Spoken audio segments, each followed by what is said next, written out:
Some of my earliest memories are of the grand white mansion on Brattle Street. It was the early 1990s in the wealthy suburbs of Cambridge, Massachusetts. The neighborhood was home to old money families, and we, the Allens, were one of them. My father, Walter, owned one of the most prestigious law firms in the city, while my mother, Barbara, was a well-known socialite and philanthropist. She had graduated from an elite university and carried herself with an air of refinement that made people admire and fear her. To outsiders, we were the picture-perfect upper-class family. We attended church every Sunday. My mother hosted elegant charity galas. My father's name frequently appeared in the newspapers as a respected figure in the legal world. But behind the heavy front doors of our mansion, the reality was much different. At night, muffled shouting seeped through the walls of my father's study. "Martha," I whispered to our housekeeper one evening. "Who is he talking to?" She sighed, lowering her voice. "Loan sharks, child. Collecting gambling debts. $2 million. I was only 8 years old. I could not even begin to grasp what that number meant. My mother, a perfectionist to the extreme, believed appearances were everything. She was always draped in the latest designer brands, throwing lavish parties that only pushed my father further into financial ruin. Our home's atmosphere shifted depending on her moods. If something upset her, plates would shatter against the walls. If she was pleased, she would put on a dazzling smile and pretend everything was fine. In all of it, the kitchen became my refuge. I had been told that my grandmother, Hazel, had been an incredible cook. Though she passed away when I was just 4, her handwritten recipe book became my greatest treasure. Martha, our longtime housekeeper, secretly taught me how to cook. "Watch how I beat these eggs, miss," she would say, her warm hands guiding mine.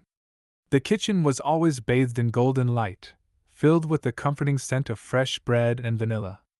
But my mother despised my love for cooking. "Cooking is for the lower class," she would snap. "You are an Allen. That is not your place." Even my academic success meant nothing to her. "You are still a disappointment," she would say coldly. My father was no better. "A disgrace to the Allen name," he often muttered. Catering and takeout were all I ever saw in our home. My mother never set foot in the kitchen, she considered it beneath her. But in my heart, I held on to a quiet dream.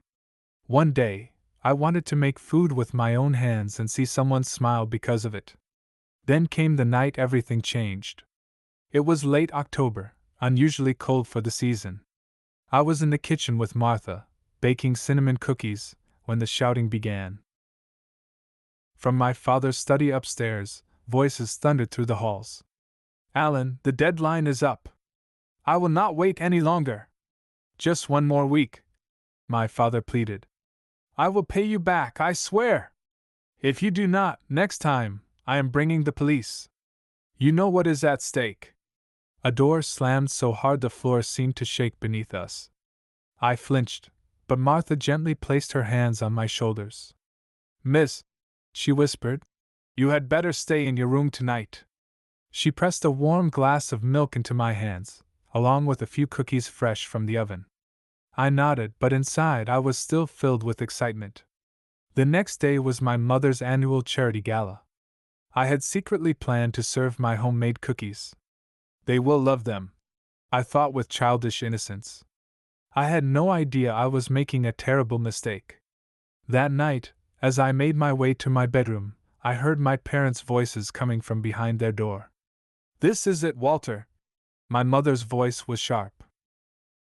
"Your gambling has drained everything." "I know," my father muttered. "But this next race, it is a sure thing.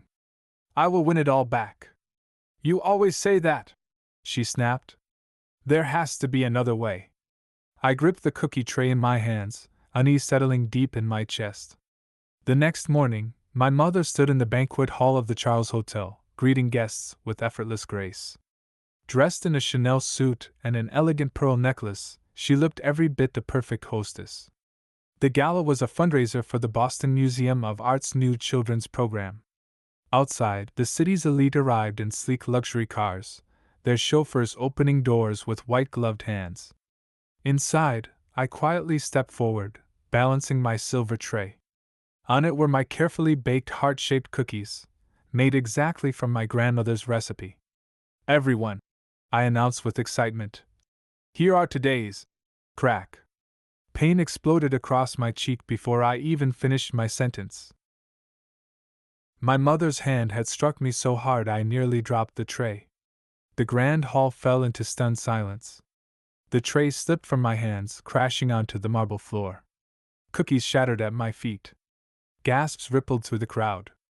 "You worthless, shameless child!" my mother hissed, her voice echoing off the high ceilings. "Who gave you permission to do this? How dare you serve such vulgar things here?"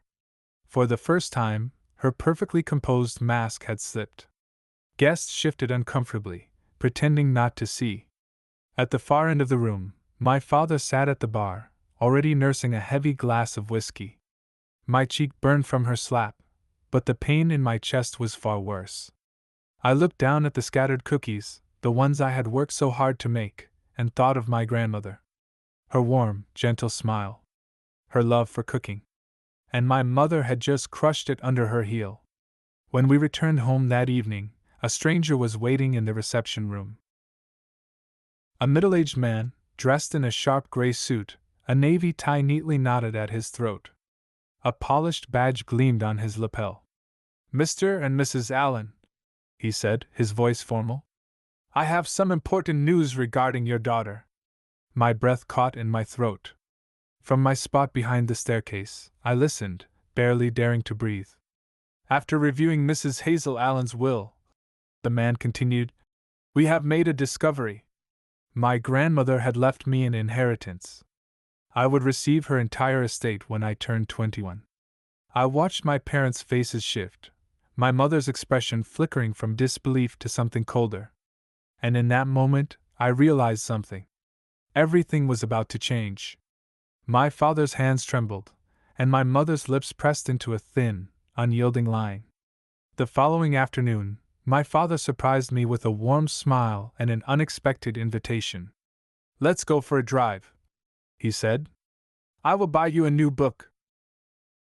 My mother joined us, sitting stiffly in the passenger seat, her gaze distant. We drove down unfamiliar roads, past neighborhoods I had never seen before, until we reached an old wooden bridge on the outskirts of town. It stretched over a quiet branch of the Charles River, its faded red railings chipped and weathered from years of neglect. The car rolled to a stop in the center of the bridge. "Let's get out and take in the view," my father murmured, his voice strained. The late October wind was sharp against my cheeks, and the sky had begun its slow transformation into deep shades of orange and red. I stepped forward, gazing down at the water below, watching the golden reflections ripple with the current. Then I felt it. A strong hand pressing against my back. "I am sorry, Becca," my father whispered, "but this is the only way." My mother turned her head away, pulling up the collar of her expensive coat as though shielding herself from the scene. Strangely, in that moment, I was not afraid. Instead of terror, an overwhelming sadness filled my chest. I looked up, watching the painted sky shift and swirl above me. And then, as if in a dream, I fell. The cold air whipped past my face, my red coat billowing around me. The river rushed toward me, the shimmering surface like a canvas of burning light. I thought of my grandmother's apple pie. The warmth of the kitchen. Her voice, soft and comforting. And just before I hit the water, a quiet thought passed through my mind. My dream will never come true. The icy water swallowed me whole. It wrapped around me, heavy and suffocating. Yet, strangely, I did not struggle. For the first time in my life, I felt free. My body sank, my vision fading, the last remnants of daylight breaking into golden shards through the water's surface. Then voices. Distant, muffled, urgent. "Mario, shine the flashlight here. Over there, Jackson, I see something red." A pair of strong hands grabbed me, pulling me up, breaking the river's grip. I gasped, choking as cold air rushed into my lungs. "She is freezing." a woman's voice said, filled with worry. Jackson, hurry! We need to get her to Mount Auburn Hospital. The next thing I knew, I was wrapped in warmth, a heavy blanket pressed around me. Even in my dazed state, I registered kindness in the voices around me. When I finally opened my eyes, I was in a pristine white hospital room. A large man with kind eyes sat beside me, flipping through a book. At the sound of my stirring, he glanced up. Hey, you are awake, he said gently. Mariel, she is up. A woman with a warm smile appeared, holding a thermos in her hands. Did you sleep well? She asked softly. I brought some homemade chicken soup. Their names were Jackson and Mariel Robinson. They were the ones who had saved me. I soon learned that Jackson had once been a 3-star chef in Paris. Now, he ran a small bistro called Le Jardin in Cambridge. Mariel had been a renowned pastry chef, now teaching baking at Bunker Hill Community College. Rebecca, Mariel said one afternoon, handing me something small and crumpled. I reached out, my fingers closing around a damp, wrinkled piece of paper. It was my grandmother's apple pie recipe. They had found it in my coat pocket. Tears pricked at my eyes. I had lost everything, my home, my family, the world I had known. But somehow, this single piece of paper remained. I spent 2 months in the hospital. During that time, my parents disappeared. The police called it an unfortunate accident. But Jackson and Mariel did not believe that for a second. Every day, they visited my hospital room, filling the silence with stories of cooking. Mariel, Jackson said one afternoon, watching me closely. Look at this child's eyes. Mariel nodded. They hold a passion for cooking, she said softly. I can see it too. Later, I would learn that Jackson and Mariel had struggled with infertility for years. Teaching children how to cook at Le Jardin had been their way of filling that void. And now, they had made a decision. One that would change my life forever. A few weeks before my discharge, they sat beside me, holding papers in their hands.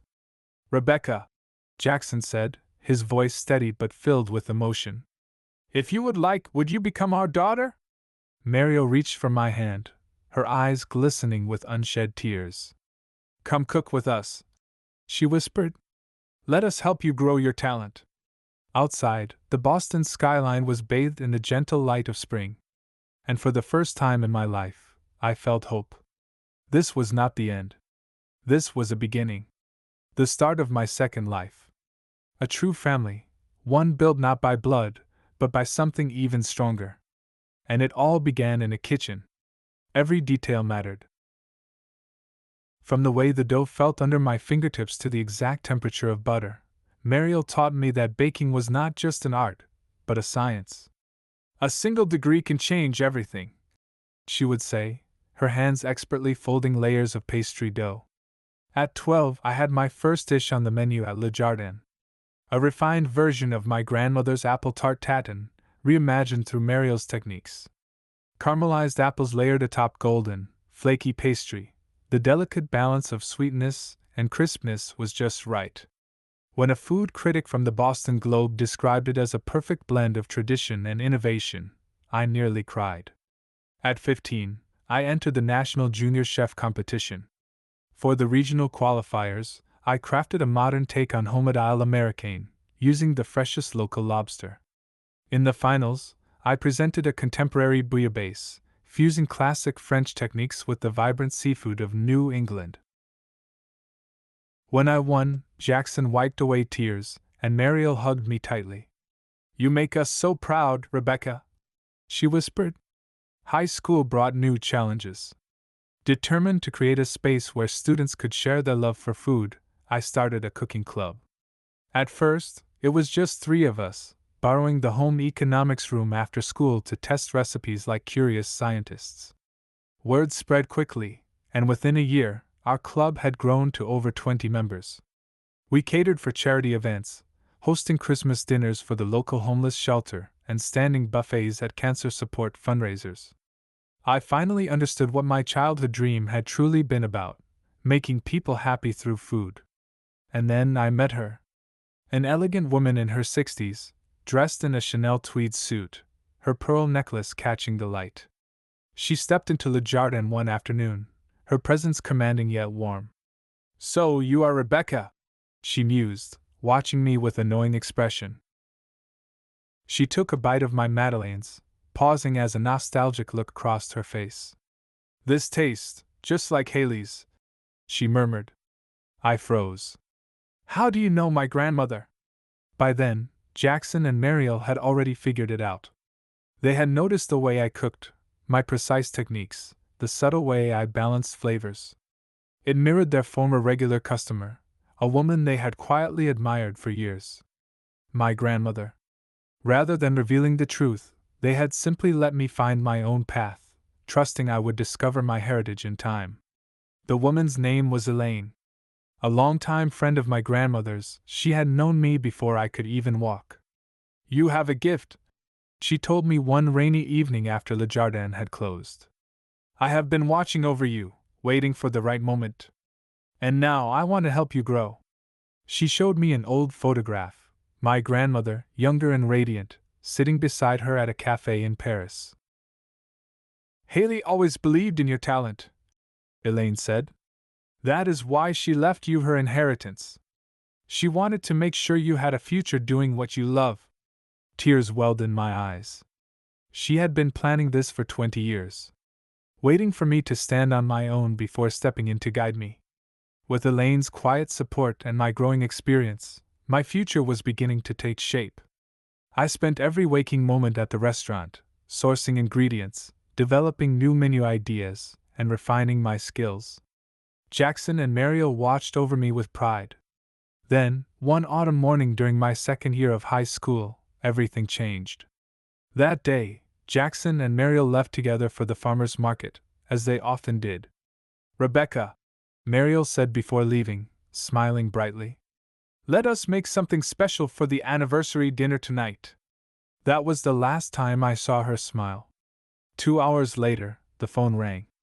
A call from Massachusetts General Hospital. A truck. A collision. Everything inside me went still. Am I losing my family again? By the time I arrived at the hospital, it was too late. They were gone. The grief was unbearable, suffocating, but it was different this time. This time, I had warmth to hold on to. Memories of love, of laughter, of a home that had truly been mine. At the funeral, Elaine stood beside me. "Do not close Le Jardin," she said softly. "But I want you to follow your own path." With her guidance, I made my decision. I would go to France. Train in the best culinary schools. Fulfill my grandmother's dream, Jackson and Mariel's dream, and my own. I had the means. The $5 million trust my grandmother left me, my inheritance that would be fully mine at 21, and the Robinsons' life insurance. But more importantly, I had the fire inside me. The one they had spent years nurturing. With everything they had given me, I would not waste it. This was not the end. This was just the beginning. Their love would live on through me. At 28, after years of training in Paris, I opened Le Jardin in Boston's Beacon Hill. The restaurant was housed in a restored 19th century brownstone, nestled along the very streets I used to walk with my family. With its red brick facade and classic latticed windows, the building stood as a tribute to tradition, carefully modernized to meet the highest culinary standards. Every detail inside carried the memory of those who had shaped my journey. The brass sign from the original Le Jardin, aged but polished, welcomed guests at the entrance. Jackson's prized wine collection, including a 1982 Bordeaux he had discovered in a small French vineyard, rested in the cellar, its value now over 100 times what he had paid for it. Mariel's copper molds, once used to craft her delicate pastries, adorned the dessert counter. And on the wall of the main dining room, framed with care, was my grandmother Haley's watercolor painting of a Parisian café, a gift preserved by Elaine. 3 years after opening, Le Jardin earned its first Michelin star. Reservations stretched 6 months in advance. The New York Times hailed it as a new frontier for classic French cuisine, while the Boston Globe ran a feature titled A culinary palace built on a family's lost legacy. I designed my signature dish, homemade Jackson, in honor of my adoptive father. Lobster, his favorite ingredient, was poached in a broth made with his perfected bouillon technique. For dessert, Memoire de Mario reimagined her famous tarte tatin, this time with pears caramelized in rich maple syrup, a modern nod to her expertise. Each evening, as I plated that final course, I felt her presence, as though she were smiling at me from across the counter. That Friday evening began like any other, until it did not. The dining room hummed with the low murmur of conversation, silverware clinking against fine china. From my place in the glass-walled kitchen, I orchestrated the service with precision. Warm the sauce for table 3, I instructed. Speed up the garnish for table 5. Then, the head waiter approached, his expression unusually tense. Chef, he said, his voice low. Look at table 7. I turned. And the moment I saw them, time stood still. My parents. Walt Allen's once imposing figure had withered, his hair now a stark white, his posture slightly hunched. Barbara Allen's beauty had faded, deep lines carving into the once smooth surface of her face. They had come, most likely drawn by the prestige of the restaurant, unaware of whose hands had built it. The heat from the stove barely registered as scalding sauce dripped onto my skin. My throat went dry, my vision blurred.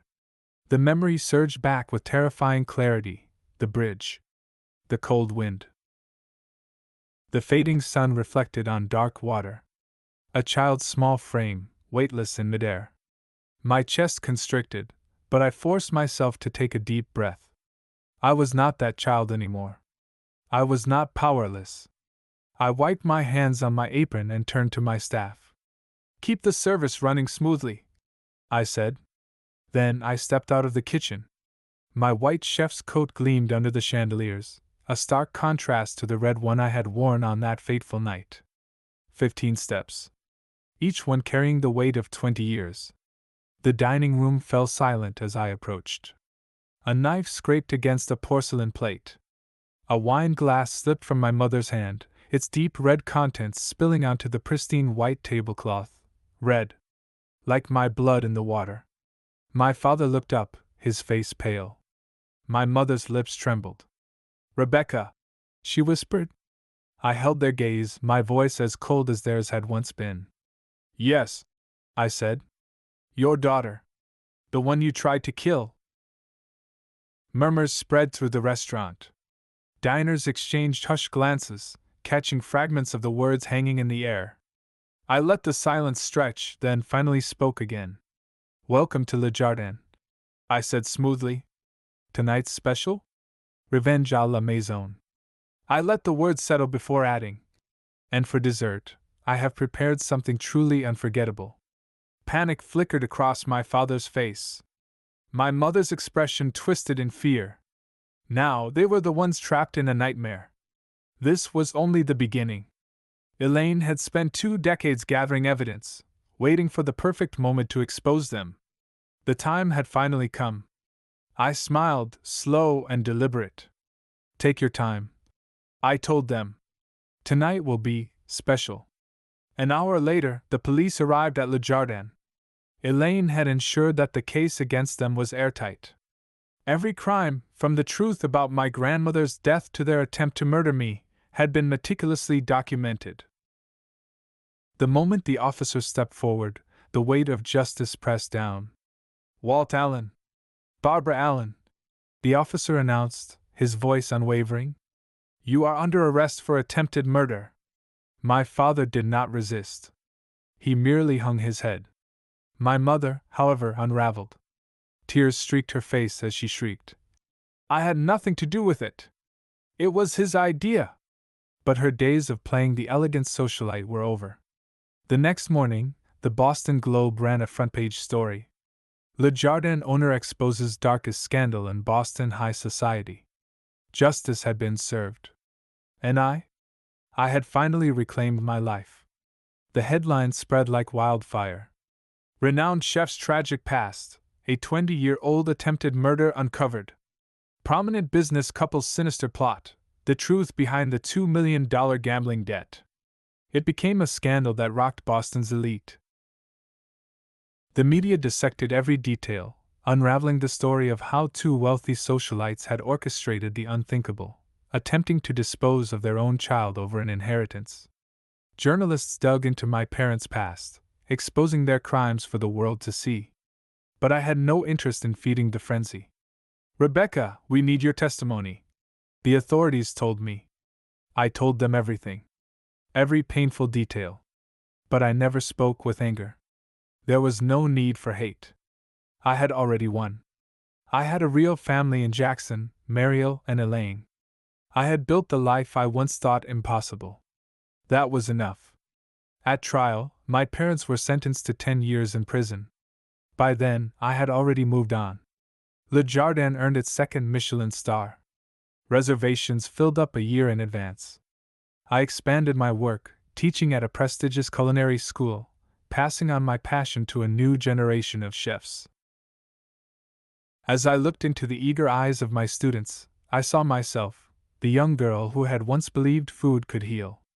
Elaine still visited every Friday, just as she always had.